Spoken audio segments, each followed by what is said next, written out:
അറബിക്കടലിൽ രൂപം കൊണ്ട ശക്തി ചുഴലിക്കാറ്റിൽ ജാഗ്രതാ നിർദ്ദേശവുമായി ഒമാൻ. ചുഴലിക്കാറ്റ് നേരിട്ട് ബാധിക്കില്ല എങ്കിലും രാജ്യത്തിന്റെ പല ഭാഗങ്ങളിലും ഒറ്റപ്പെട്ട മഴയ്ക്ക് സാധ്യതയുണ്ട്. തീരപ്രദേശത്ത് വേലിയേറ്റത്തിന് സാധ്യതയുണ്ടെന്നും മത്സ്യബന്ധനത്തിന് പോകുന്നവർ ജാഗ്രത പാലിക്കണമെന്നും അധികൃതർ അറിയിച്ചു.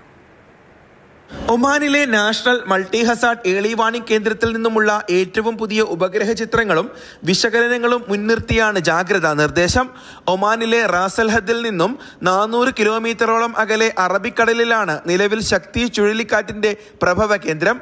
കാറ്റിന്റെ വേഗത മണിക്കൂറിൽ 90 മുതൽ 113 കിലോമീറ്റർ വരെയായി വർദ്ധിച്ച് കാറ്റഗറി 1-ൽപ്പെട്ട ചുഴലിക്കാറ്റായി മാറാനാണ് സാധ്യത. ഒമാൻ തീരത്ത് നിന്നും 200 മുതൽ 300 വരെ കിലോമീറ്റർ പരിധിയിൽ ചുഴലിക്കാറ്റ് എത്താനിടയുണ്ട്. തുടർന്ന് ഇന്ത്യൻ തീരത്തേക്ക് നീങ്ങിയേക്കും.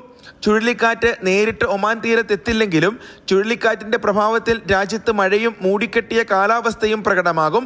സൗത്ത് അൽ ഷർക്കിയ, അൽവുസ്ത ഗവർണറേറ്റുകളുടെ തീരപ്രദേശങ്ങൾ മേഘാവൃതമാകും.